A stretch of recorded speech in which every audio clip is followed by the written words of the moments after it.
Bonjour, donc je m'appelle Cédric Georgi, je suis actuellement directeur Europe de la société Sismic et ancien Toulousain, d'où ma présence ici à Toulouse, ancien de chez Scoopit, Goodjet et Scoopit, et j'ai un cursus INSA Toulouse, ESC Toulouse.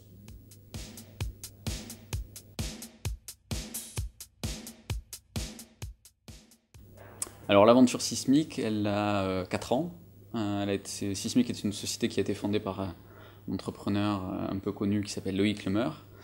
Société fondée à San Francisco. Au départ, Sismic était un système de microblogging vidéo.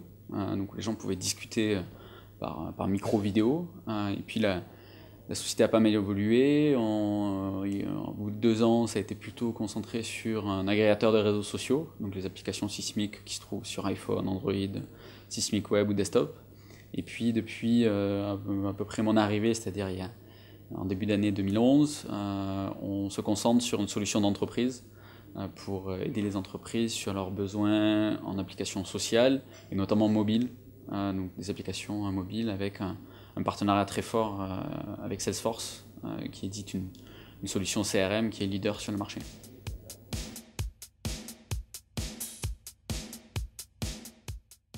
Alors les futurs projets, ce sont les projets actuels, c'est-à-dire on va lancer nos versions premium d'ici la fin d'année de Sismic Social, donc pour aider encore plus les entreprises à gérer leur présence et leur engagement surtout sur les réseaux sociaux de type Facebook et Twitter. Et puis on va annoncer dans quelques semaines, mois, en fait, à Dreamforce à San Francisco, qui est l'événement mondial de Salesforce, des nouvelles applications mobiles pour Salesforce sur iPad, sur Android.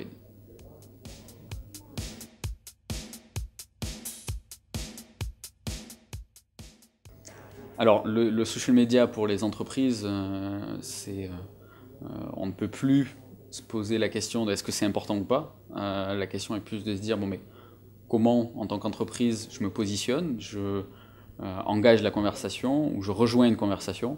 La question elle est de savoir sur quels réseaux sociaux se positionner. Est-ce que l'entreprise est en B2C, donc plutôt aller sur du Facebook, est-ce que c'est plus en B2B, donc avoir des stratégies plus sur les réseaux sociaux professionnels type Viadeo et LinkedIn. Et puis aussi beaucoup des problématiques d'organisation pour on va dire cette digestion des médias sociaux. Est-ce que je mets une équipe dédiée en interne? Est-ce que je me fais accompagner? Ce sont les problématiques actuelles. Et puis une dernière petite qui est comment je mets du social à l'intérieur même de mon entreprise, et donc les réseaux sociaux d'entreprise, changer la façon de communiquer en interne, puisque une entreprise ne peut pas être sociale vers l'extérieur si elle n'est pas déjà en interne avec ses collaborateurs.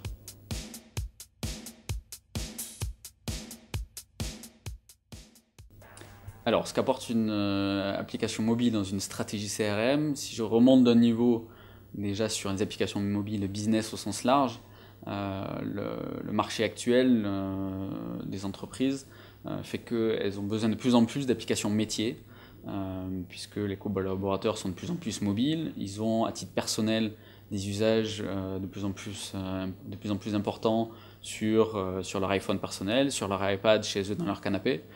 Et donc ils veulent pouvoir continuer à utiliser les services de leur entreprise. Et dans toute cette galaxie d'opportunités, il y a le CRM. Le CRM, ça veut dire quoi? Ça veut dire pouvoir se connecter à la base de données professionnelle depuis son iPhone ou sur son iPad, rencontrer un prospect et pouvoir automatiquement mettre à jour le CRM depuis son iPhone quand on est en déplacement, pouvoir avoir la carte des prospects en fonction de où est-ce qu'on est. Voilà, c'est un potentiel, autant d'ailleurs sur mobile que sur tablette, qui permet d'avoir un peu plus d'informations et d'expérience utilisateur.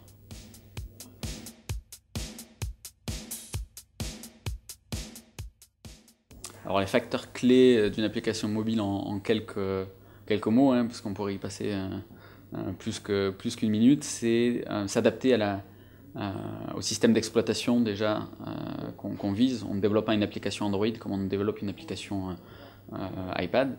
C'est pas seulement au niveau code, c'est vraiment au sens des, on va dire des codes d'utilisation, de l'expérience utilisateur. Et puis c'est aussi ne pas chercher à redévelopper l'intégralité des fonctionnalités d'un site web ou d'une application web, mais c'est vraiment se poser la question de qu'est-ce qui fait du sens sur le mobile. Comment je connecte mon application à la prise d'appel par exemple, la géolocalisation, toutes les notifications. Voilà, donc c'est vraiment c'est profiter des spécificités de ce média-là.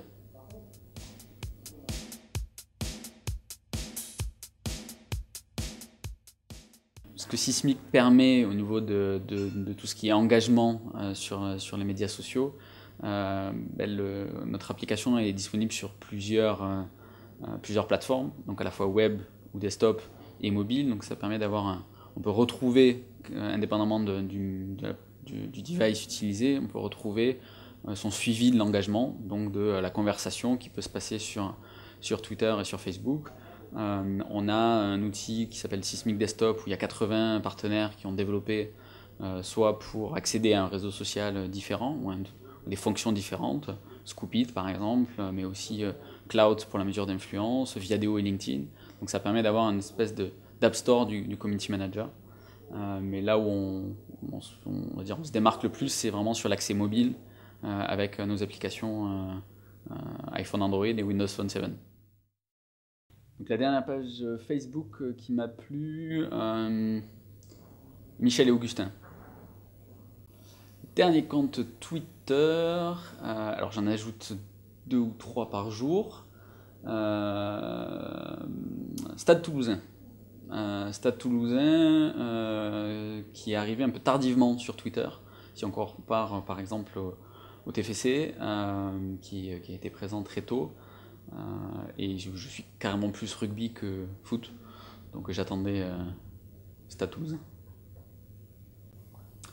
Dernier site de e-commerce, tikamoon.com, qui est un site de vente de meubles, découvert par hasard par Google, comme quoi on découvre encore des choses par Google, il n'y a pas que les médias sociaux, mais un coup de cœur à la fois sur les produits, sur l'expérience, sur le discours.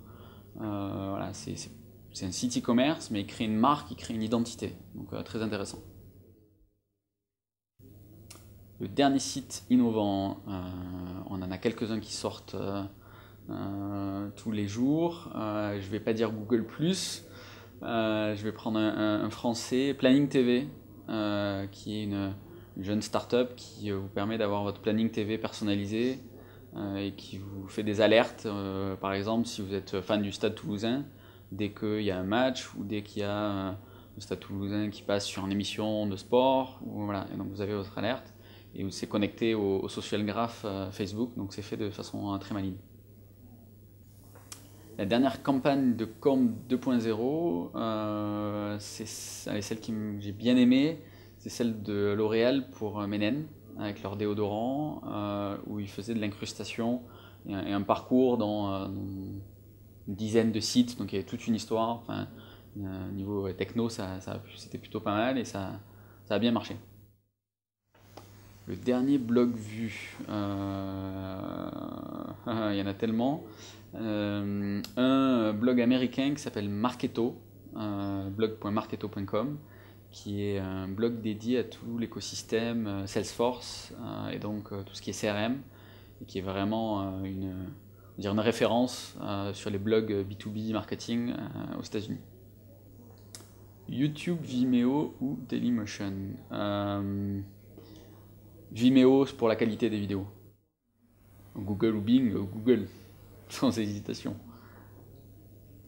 Google Plus ou Facebook.